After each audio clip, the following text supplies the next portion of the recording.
Rich করতে পারেন না, হোয়াটসঅ্যাপে আপনার যদি কিছু সলিউশন হয়ে যায় কিন্তু লেট হয়, কোনো কিছু সলিউশন হয় না। তার জন্য আলাদা ইভেন্ট আমরা প্রতি সপ্তাহে করে থাকি বিভিন্ন সেগমেন্টে। যাতে আমাদের যা প্রবলেম হচ্ছে মার্কেটে যেগুলো জেনুইন ইস্যু সেগুলো যদি সলভ করা যায়, যদি তার কোনো অপশন থাকে যেটা আমাদেরকে হেল্প করবে কাজ করতে, আমরা যখন যে 60 or 59% সেটা পরবর্তীকালে যদি 80টা টাইপ করা, পরবর্তী সময় যদি রাইটটা আরো বাড়তে পারে বা কি কোম্পানি থেকে আরো কি আমার এক্সপেকটেশন আছে, যে জিনিসটা করলে আমার রাইট যেটা এখন করতেন সেটা আরো ইমপ্রুভ হবে, আমরা মিড পারফরমেন্স থেকে হাই পারফরমেন্স দিকে মুভমেন্ট করবে। তো সেই জন্য টাকা, তো এখানে আপনারা আছেন 10 জন মতো আছেন, 9 জন মতো, তো আর প্রবলেম হচ্ছে একটা করে যদি শেয়ার করেন তাহলে আমরা করতে পারবো। কিছু প্রবলেম ফেস করছি, মানে মেইনলি ফার্স্ট প্রবলেম এটা যদি আমি কোনো পার্সেল নিচ্ছি, তো পার্সেল নেওয়ার সময় আরেকটা অর্ডার আসছে, প্যাসেঞ্জার আসছে, কিন্তু প্যাসেঞ্জারকে যে সময়টা দেখাচ্ছে সেটা অনেকটা বেশি। মনে করুন একটা পার্সেল ডেলিভারি করতে আমার আধা ঘন্টা সময় লাগে এস্টিমেট টাইম, প্যাসেঞ্জারকে সেই আধা ঘন্টায় দেখাচ্ছে যে আধা ঘন্টা সময় লাগবে আমার পৌঁছাতে হবে, তখন কাস্টমার না বুঝে সেটাকে ক্যান্সেল করছে, এটা একটা প্রবলেম। দেখুন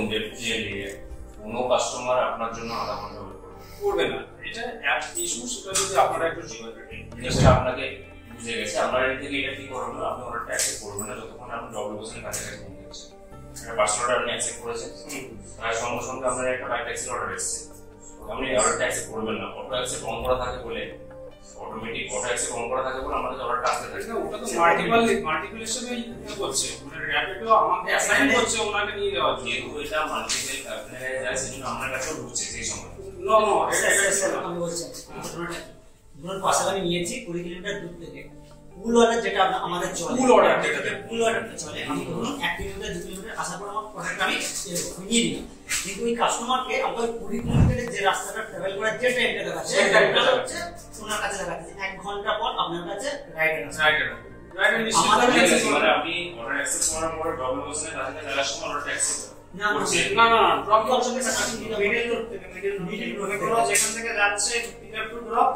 এবারে সেম রুটে কাস্টমার যাবে, হয়তো আশেপাশে কোথাও ড্রপ আছে, সেম রুটে যাচ্ছে, যে জায়গায় মাঝখানে মানে আপনার পরে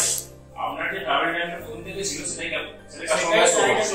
যার জন্য অর্ডারটা ক্যান্সেল করে দিয়েছে বা সে ওয়েট করছে না, কোনো লসের টাইম লাগবে না। রাইডার যারা জানেন এই ব্যাপারটা তারা কনফার্ম হয়ে নিচ্ছেন তারা কতক্ষণ লাগবে, কিন্তু যারা জানেন না তারা ক্যান্সেল করে দিচ্ছে, আর এর এফেক্টটা পড়ছে আমাদের মানে পারফরম্যান্সে। একটা আমাদের তাহলে এই ক্ষেত্রে করতে হবে, এই ইস্যুটা কেউ রেজ করেনি, অফিসেও কেউ করে, তুমিও নাই আমার হয়নি, ফাইন। তো আমরা কি করতে হবে, একটা স্ক্রিন রেকর্ডিং রাখতে হবে, মানে আমরা উইদাউট কিছু করবো না, যখন না ইস্যু আমরা রেজ করবো আমি কিছু করতে পারবো না, তো আমরা স্ক্রিন রেকর্ডিং রাখবে। যদি কোনো লাইভ অর্ডার আমি আছে পার্সেলে, যে সময় কোনো অর্ডার ঢুকছে,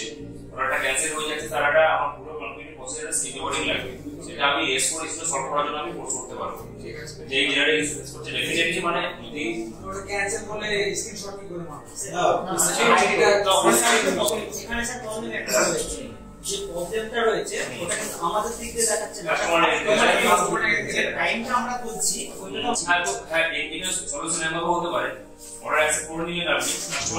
কাস্টমারকে ফোন করতে পারেন, তো কাস্টমারকে ফোন করে জিজ্ঞেস করতে পারেন যে আপনার অ্যাপে কতটা টাইম দেখাচ্ছে পিকআপের জন্য, সে বলে দেবে না যে আধা ঘন্টা কি 40 মিনিট দেখাচ্ছে, অর্ডার স্ক্রিনশট আপনাকে পাঠানোর জন্য।